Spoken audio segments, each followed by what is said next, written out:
राम ने सीता की अग्नि परीक्षा क्यों ली और कृष्ण ने महिलाओं के कपड़े क्यों चुराए। श्री राम ने स्वयं आकर के तो रामायण लिखी नहीं थी, तो उसमें राम का चरित्र कैसा है इसको लेकर के हम राम के ऊपर थोड़ी उंगली उठाएंगे। वो तो किसी और ने लिखा है ना बाबा।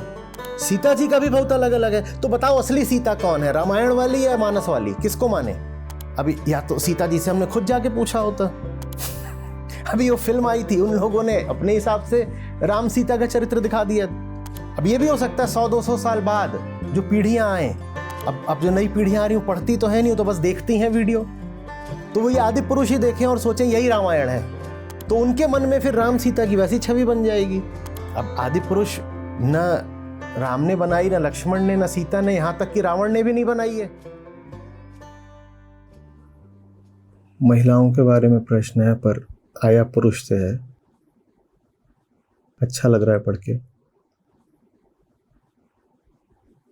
कह रहे हैं कि हिंदू धर्म ग्रंथों के जो आलोचक हैं वो कहते हैं कि अग्नि परीक्षा महिला को ही क्यों देनी पड़ी, तो उनके तर्कों का कुछ जवाब नहीं मिलता कि शिव जी ने सती जी को ही क्यों त्यागा। और रामचरितमानस में भी कुछ बातें आती हैं, जैसे 57वीं चौपाई का उन्होंने उद्धरण दिया है। सती हृदय अनुमान किया सबू जनेऊ सर्वज्ञ, कीन कपटू में शंभुसन नारी सहज जड़ अज्ञ। इसी तरीके से आजकल जो कथावाचक हैं ये लोग नारी को पति का दास बताते हैं। और रक्षाबंधन का त्योहार होता है, उसमें भी ये माना जाता है कि भाई ही बहन की रक्षा करेगा, भले ही बहन 20 साल की हो, भाई 2 साल का हो। तो जो व्यवहारिक बात है वो ये है कि हिंदू धर्म में महिलाओं को सेकेंड ग्रेड सिटीजन ही माना जाता है, और इस बात में कोई आश्चर्य नहीं है, यही चल रहा है। पर ये बातें मुझे वेदांत सम्मत नहीं लगती, तो कृपया निदान बताएं।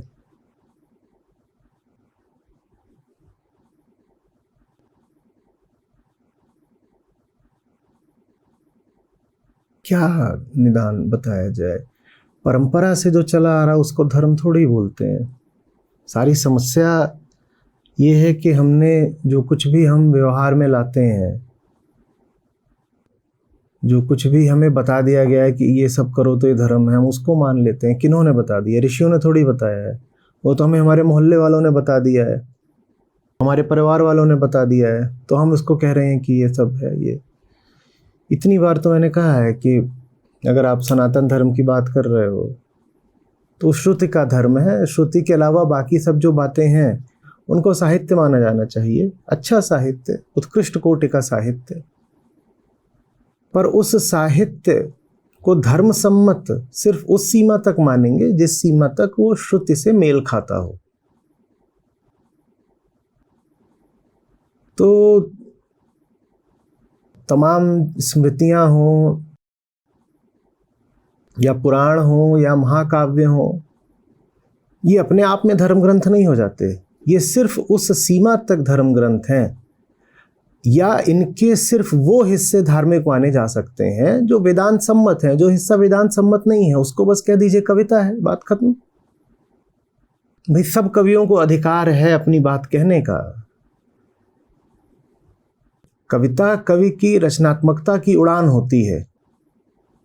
हम किसी कवि को कैसे रोक सकते हैं कुछ कहने से? उन्होंने बोला, बहुत अच्छी बात है। महाकाव्य इनको ऐसे ही थोड़ी बोलते हैं, साधारण कविता नहीं, महाकाव्य। वो पढ़ लीजिए। अब उसका कोई हिस्सा आप लेते हो महाकाव्यों का, और फिर आप कहते हो कि अरे ये जो बात है ये तो गड़बड़ है, तो इसमें आपको इतना आश्चर्य क्यों हो जाता है? गड़बड़ हो सकती है। रामायण हो या रामचरितमानस हो, भाई बहुत लंबे चौड़े वक्तव्य है वो।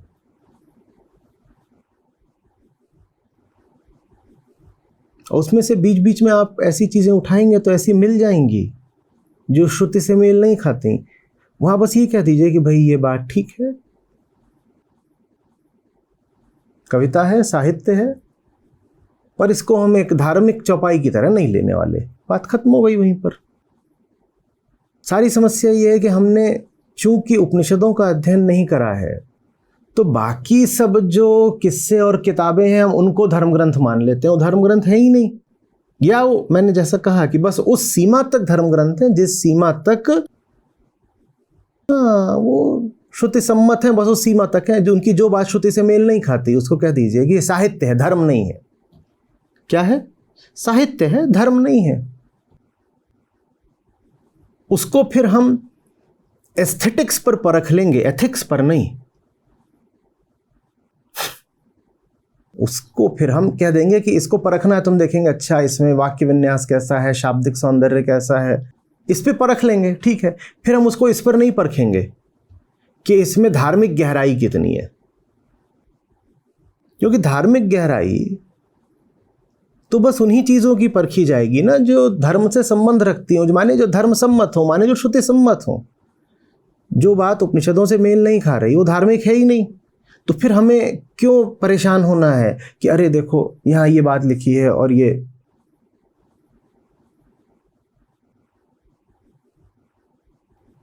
कथावाचक कुछ बोल रहे हैं, कथावाचक बोल रहा है भाई, ऋषि थोड़ी बोल रहे हैं। आप किसी कथावाचक को क्यों रोक लोगे कुछ बोलने से? बोलने दो, आप मत सुनो। बस जब वो बोलें तो आप इतना याद रखो कि वो जो उन्होंने बोला है वो उनका अपना व्यक्तिगत मत है, वो सनातन धर्म नहीं है। और अभिव्यक्ति का अधिकार सबको है, अपनी अपनी बात सब बोल सकते हैं। और कथावाचक मंच पर चढ़े हैं, उन्होंने भी वहां से कुछ बोल दिया भाई। सबके अपने अपने मन का और विचार का स्तर होता है, जो उनके विचार का स्तर है उसी हिसाब से उन्होंने कुछ बोल दिया, सुन लीजिए, मुस्कुरा दीजिए। पर हम मुस्कुरा नहीं पाते क्योंकि हमने ये मान्यता बना रखी होती है कि ये सब जो बातें आपने यहाँ पर कही, रीति रिवाजों की, त्योहारों की, कथाओं की, महाकाव्यों की, आपने ये मान्यता बना रखी है कि ये सब बातें धर्म है। मैं कह रहा हूं ये धर्म है ही नहीं, ये धर्म है ही नहीं। जब ये धर्म है ही नहीं तो आपको दिल क्यों टूटे? और जहां धर्म वास्तव में अभिव्यक्त होता है वहां आपके दिल टूटने जैसी कोई चीज है नहीं। लाइए अष्टावक्र गीता में और मुझे बताइए कहां महिलाओं को दोयम दर्जे का नागरिक माना गया है? बताइए जरा। किरिभु गीता ले आइए, उपनिषदों को ले आइए। अब उपनिषदों में भी एक बात आती है, देखिए जो दो प्रमुख उपनिषदों में भी जो आरंभिक उपनिषद हैं, जो उपनिषद जैसा संक्षिप्त रूप भी नहीं रखते, जो अपने आप में बड़े बड़े ग्रंथ हैं, विशेषकर छांदोग्य और बृहदारण्यक, उनमें आपको दो चार ऐसे कहीं पे श्लोक मिल सकते हैं जो महिलाओं के प्रति बहुत सम्मान से भरे हुए नहीं हैं। आपको उनकी भी उपेक्षा कर देनी है। तो फिर आप पूछिए कि फिर मैं सनातन धर्म मानूं किसको? हमारी वेदांत पुस्तक है ना, उसमें वे 30 या 50 महावाक्य श्रुति से मैंने चुन करके लिख दिए हैं, उससे आपको इशारा मिल जाएगा, वही है सनातन धर्म, वही है। अरे भाई वो मैंने नहीं आविष्कृत करके लिख दिए, वो महावाक्य महावाक्य हैं और सदा से माने गए महावाक्य। मैंने उनको संकलित करके बस लिख दिया है। कितने हैं? 30 है, 50 है, 20 है, कितने हैं? 30 हैं। तो वहां पर जो बात कही गई है उन महावाक्यों में, उस बात को कसौटी बनाइए और आपके सामने कोई कथा आए, कुछ आए, रीति रिवाज, त्योहार, तीज, कुछ आए आपके सामने, कहिए कि ये जो महावाक्य हैं जो कि सनातन धर्म है, ये जो कुछ भी हम कर रहे हैं व्यवहार में आजकल, क्या ये उन 30 वाक्यों से मेल खाता है? वो जो 30 महावाक्य हैं, जो 30 परम सिद्धांत हैं, जो भी हम कथा बना रहे हैं या हम हमारे कहे तथा कथित धार्मिक आचरण कर रहे हैं, क्या उसकी अनुमति ये 30 वाक्य देंगे? और 30 से मेरा मतलब ये नहीं है कि 28 या 32 नहीं हो सकता। 30 भी वास्तव में चाहिए नहीं है। महावाक्य तो 4 माने गए हैं, पर 4 को और विस्तार दे करके श्रुति से ही और उसमें वाक्य जोड़ जोड़ के मैंने उसको 30 कर दिया था। उसको और बढ़ा दूंगा, 50 कर दूंगा, बहुत जोड़ा जा सकता है। 4 भी काफ़ी है। उन 4 के आधार पर भी आप बता दोगे कि कौन सी बात जिसका आज का समाज व्यवहार कर रहा है स्वीकार करने लायक है और कौन सी बात स्वीकार करने लायक नहीं है, आप खुद ही बता दोगे। पर हम परेशान हो जाते हैं, हम कहते हैं देखो ऐसा है वैसा है, फलानी कथा में पौराणिक कोई कथा आ जाएगी और पौराणिक कथाएं 50 तरीके की हैं, उनमें कोई बात लिखी होगी, उस बात का लोग मजाक उड़ा रहे होंगे, हमारा दिल टूट जाता है। दिल क्यों टूट जाता है भाई? पौराणिक कथा है, उसमें कुछ भी लिखा हो सकता है, कुछ भी हो सकता है वहां पर। भाई आप क्यों परेशान हो रहे हो? महावाक्यों का कोई मजाक उड़ा के दिखाए तो बताए। उच्चतम कोटि का दर्शन है, दुनिया के जो शीर्ष दार्शनिक हैं वो उपनिषदों के दर्शन के आगे सर झुकाते हैं, वहां कोई मजाक, वहां मजाक क्यों उड़ाएगा? वहां वो महावाक्य समझ में ही ना आए। पर किस्से कहानी को लेकर के तो कोई भी बेअदबी कर सकता है, उसमें आपको परेशान होने की कोई जरूरत ही नहीं है। अरे विराट विस्तृत साहित्य है,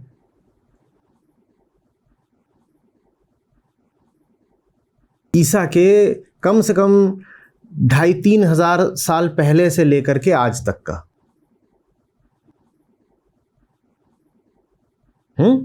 तब से लेकर आज तक इतना बड़ा देश, राजनीतिक भारत तो आज छोटा सा हो गया सिकुड़ के, नहीं तो उधर से आप शुरू करो जो आज का अफगानिस्तान है, और वहां से आप चले जाओ कंधार से कामरूप तक और आगे चले जाइए, और बीच में दक्षिण भारत के राजाओं ने पूरा जो उधर भी अपना साम्राज्य खूब कर लिया था, इंडोनेशिया, कंबोडिया सब, उधर कश्मीर, नीचे तमिलनाडु, कश्मीर भी क्यों, उसमें तिब्बत भी जुड़ जाएगा। तो इतने सालों तक, इतनी शताब्दियों तक, इतने विस्तृत भूखंड भौगोलिक स्थान में कितनी ही बातें कही गई और कितने ही ग्रंथ लिखे गए, वो सब के सब अच्छे हैं, उच्च कोटि के हैं, प्रणम्य हैं, सराहनीय हैं। पर हम सबको ये थोड़ी बोल देंगे कि सबके सब हमारे धर्म के केंद्रीय प्रतिनिधि हैं। उनमें धार्मिकता हो सकती है, पर आप ये नहीं बोलोगे कि यही मेरी धार्मिक किताब है। और इतनी बातें जब बोली जाएंगी तो उनमें 10%, 20% बातें ऐसी भी होंगी जिनको आज आप देखेंगे तो लगेगा ये बात है कि मजाक है। भाई इतना कुछ बोला गया है, इतना कुछ बोला गया है, तो उसमें बहुत कुछ ऐसा होगा ना जो आज आउटडेटेड हो गया होगा, आर्काइक हो गया होगा, तिथिबाह है, जिसकी आज कोई प्रासंगिकता नहीं है। तो उसको आज आप पढ़ेंगे तो आपको लगेगा अरे ये बात कैसे बोली जा रही है, तो बड़ी गलत बात है। भाई बहुत कुछ बोला गया था, उसमें से हमें धार्मिक बस उतना ही मानना है जितना श्रुति से मेल खाता हो।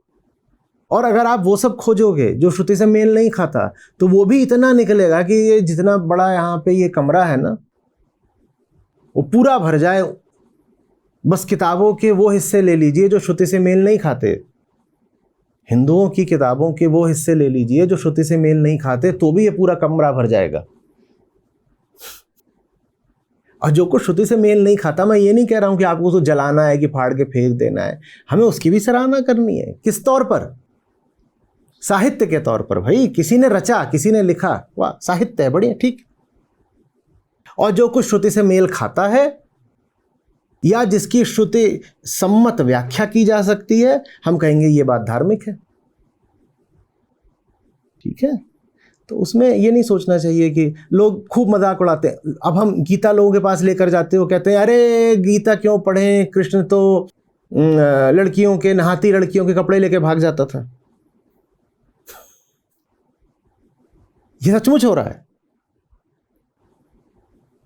जिन्हें गीता से बचना होता है, जिन्हें सनातन धर्म को निकृष्ट साबित करना होता है, वो ऐसे ही 2-4 चीजें पकड़ लाते हैं कि राम ने सीता की अग्नि परीक्षा क्यों ली और कृष्ण ने महिलाओं के कपड़े क्यों चुराए। अरे भैया, ये सब जो कथाएं हैं ये थोड़े ही हिंदू धर्म के केंद्र में हैं। तुम्हें लगता है कि ये कथाएं श्रुति के सूत्रों से मेल नहीं खाती, तो इन कथाओं को मत मानो धार्मिक, या कथाओं के इन हिस्सों को कह दो कि ये हिस्से धार्मिक नहीं है। सनातन का केंद्र, फिर बता रहा हूं, रामायण महाभारत नहीं है, श्रुति है। पर हमें श्रुति किसी ने पढ़ाई नहीं। आम हिंदू बच्चा बड़ा किससे होता है? कथाओं की खुराक पर। दर्शन तो उसे बताया नहीं जाता, उसे बस किस्से कहानियां दादी ने लेकर के बता दिया कि ऐसा था, फलाने अवतार हुए, फिर ये हुए, फिर ऐसा हुआ, ऐसे ऐसे करके अपना बता दिया। उसको लगता है यही धर्म है। चाचा ने आके बता दिया कि जो हिंदू होते हैं वो दिवाली में पटाखे फोड़ते हैं, तो उसको लगता है कि शायद कई शताब्दियों से पटाखे फोड़े जा रहे हैं और पटाखे फोड़ना ही हिंदू धर्म की केंद्रीय निशानी है। ये सब क्यों हो रहा है? क्योंकि वास्तविक हिंदू धर्म या सनातन धर्म क्या है वो हमें किसी ने बताया नहीं है। और जो कुछ हमें दे दिया गया है सनातन धर्म बोल करके, उसमें बहुत कुछ ऐसा है जो सनातन नहीं है, और बहुत कुछ ऐसा है जिसका उपहास उड़ाया जा सकता है और लोग उसका मखौल उड़ा भी रहे हैं। फिर हमें बहुत बुरा लग जाता है। आपको बुरा लग ही इसीलिए जाता है क्योंकि जो चीज़ धार्मिक नहीं है आप उसको व्यर्थ ही धार्मिक मान रहे हो। और सनातन में जो हीरे मोती हैं असली, वो हमें किसी ने दिए नहीं, हमें उनकी परख नहीं है।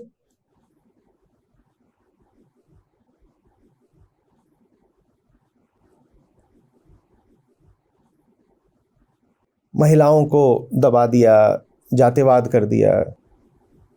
अब राम के चरित्र पर ये दोनों लांछन है, शंभू को वध, सीता की अग्नि परीक्षा और सीता का निष्कासन, सब है।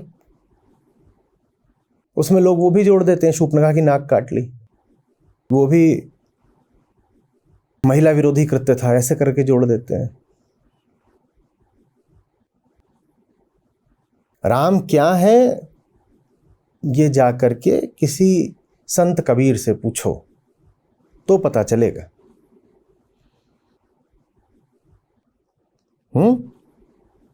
साखियों में शूर्पणखा की बात होती है क्या, कि शंभूक की बात होती है? राम निरंजन न्यारा रे, वो है राम, और वो है सनातन धर्म के केंद्र में। कथाओं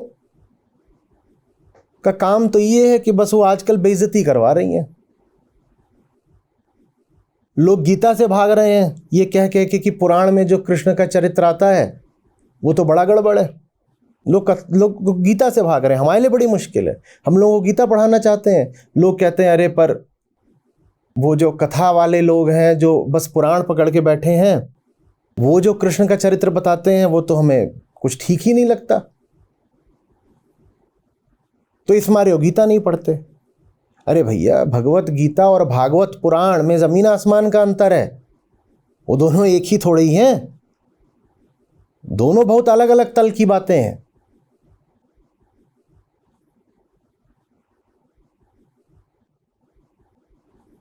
एक में कहानियां हैं, एक विशुद्ध दर्शन है। अब कहानियों और दर्शन का क्या मेल है?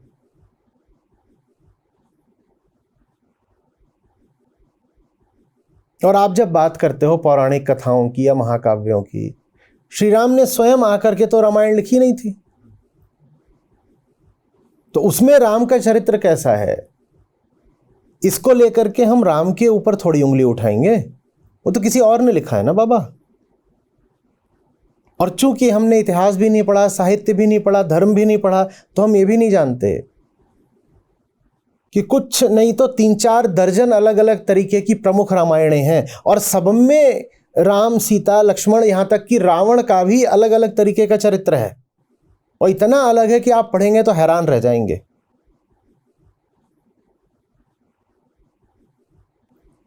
हमें तो यही बताया गया है कि रावण की सीता जी पर कुदृष्टि थी और वो अपहरण कर लिया गया था। अब दूसरी रामायणें वो पढ़ेंगे तो वहां पर होगा कि नहीं, रावण का तो पितृवत स्नेह था सीता से। ऐसी भी रामायणें हैं जो कहते हैं कि बाप की तरह चाहता था रावण सीता को। अब क्या करोगे?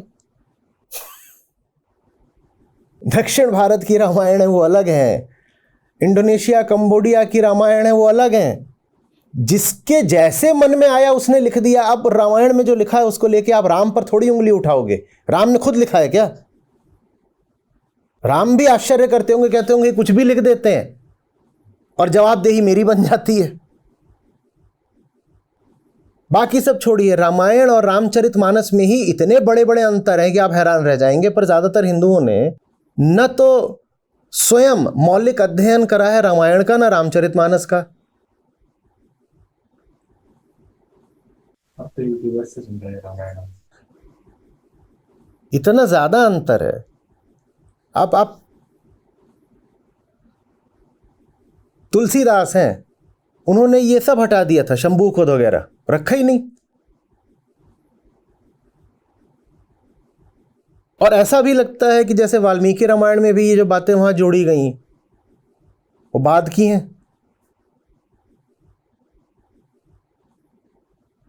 यहां तक कि जो चरित्र भी है श्री राम का, जो कैरेक्टर स्केच है, वो भी रामायण में और रामचरितमानस में बहुत अलग है। सीता जी का भी बहुत अलग अलग है। तो बताओ असली सीता कौन है, रामायण वाली या मानस वाली? किसको माने? अभी या तो सीता जी से हमने खुद जाके पूछा होता, न सीता जी के हस्ताक्षर लिए गए थे कि हम आपके बारे में ये सब बातें लिख रहे हैं, लिख दें क्या? वो तो बाद में कवियों ने अपने हिसाब से लिख दिया। अब उसको लेकर के आप क्यों मन छोटा करते हो? सबकी अपनी अपनी है भाई, कोई भी कैसे भी लिख सकता है, आप क्यों परेशान हो रहे हो? अभी वो फिल्म आई थी, उन लोगों ने अपने हिसाब से राम सीता का चरित्र दिखा दिया। हाँ, अब ये भी हो सकता है 100-200 साल बाद जो पीढ़ियां आए, अब जो नई पीढ़ियां आ रही, पढ़ती तो है नहीं, तो बस देखती हैं वीडियो, तो वो ये आदि पुरुष ही देखें और सोचें यही रामायण है, तो उनके मन में फिर राम सीता की वैसी छवि बन जाएगी। अब आदि पुरुष न राम ने बनाई, न लक्ष्मण ने, न सीता ने, यहां तक कि रावण ने भी नहीं बनाई है। लेकिन इस पिक्चर के मारे उन बेचारों का चरित्र सब ऊपर नीचे हो रहा है आम आदमी की दृष्टि में। तो ऐसे नहीं करना होता है। सनातन धर्म श्रुति का धर्म है, ये बात हमें बताई नहीं गई, हम इसलिए परेशान हैं इतने। वैदिक धर्म है ना, छोटे बच्चों को भी जब स्कूल में बताया जाता है तो लिखते हैं कि अच्छा बताइए ये जितने सब धर्म हैं इनकी प्रमुख पुस्तकें क्या हैं। क्रिश्चियनिटी लिखते बाइबल, इस्लाम लिखते कुरान, बुद्धिज्म लिखते धम्मपद, सिखिज्म लिखते हैं गुरु ग्रंथ साहिब, फिर लिखते हैं हिंदुइज्म तो क्या लिखते हो आप लिखते हो वेदास, VEDAS, वेद। वेदों का धर्म है आपका, उसी को श्रुति बोलते हैं। वेदांत माने उपनिषद, उपनिषद माने वेदों का ज्ञान कांड।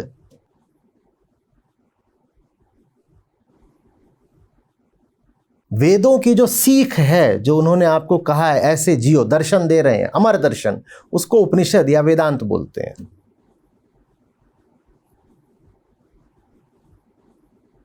फिर वेदांत के अर्थ को थोड़ा और विस्तृत करके उसमें भगवद गीता और ब्रह्मसूत्र को भी जोड़ा गया।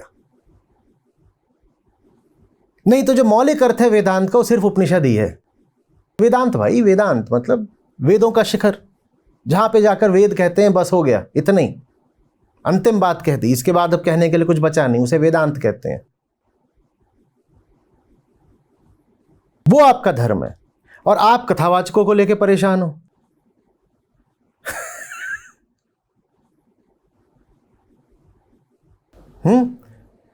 जैसे हाथी का बच्चा चूहिया को अपनी मां समझ ले और बहुत परेशान है कि मेरी मां इतनी छोटी सी क्यों है, क्योंकि वो तुम्हारी मां है ही नहीं।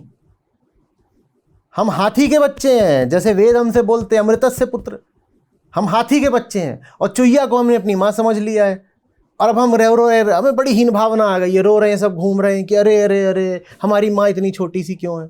वो नहीं है तुम्हारी मां, विराट हथिनी तुम्हारी मां है, उससे बड़ा कोई नहीं।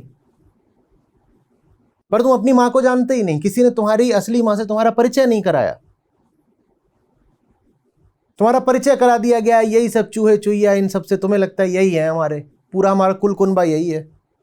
दिवाली पे पटाखे छोड़ दिया, इसको हिंदू धर्म बोलते हैं। और होली पे गुलाल मल रहे हैं, इसको हिंदू धर्म बोलते हैं। परम से नावे लग हो, परंपरा बस यही है, शेष विषय अतीत के नहीं जरूरी नहीं है। परम से नावे लग हो, परंपरा बस यही है, शेष विषय अतीत के नहीं जरूरी नहीं है।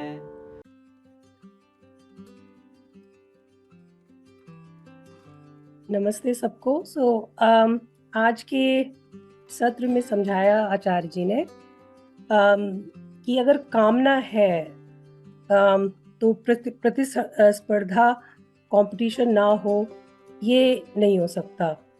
और मैं कॉरपोरेट वर्ल्ड में हूँ, काम करती हूँ, तो मैं ये देखती हूँ कि सब कामना के चलते हैं। जितना कंपटीशन है एम्प्लॉयज़ में आपस में, कंपनीज़ में आपस में, वो कामना ही उसका आधार है। जी लाओ त्ज़ू कह रहे हैं इसमें कि जिसने स्वयं को साध लिया वो स्वामी हो गया।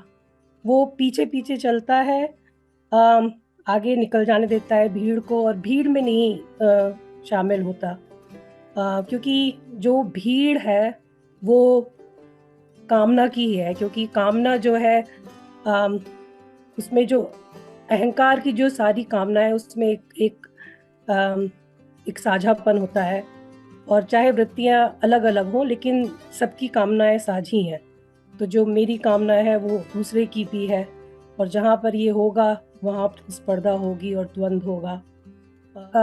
इसमें नोट किया हुआ है, तो कामना का जो रिश्ता है मतलब अहिंसा का रिश्ता, जो हमारे जो संबंध है जहाँ पर हम प्रेम कहते हैं, जैसे वो आसक्ति वाले संबंध है। और वो जब आसक्ति वाले संबंध होते हैं तो हम दूसरे का भला किसी भी तरीके से नहीं कर सकते।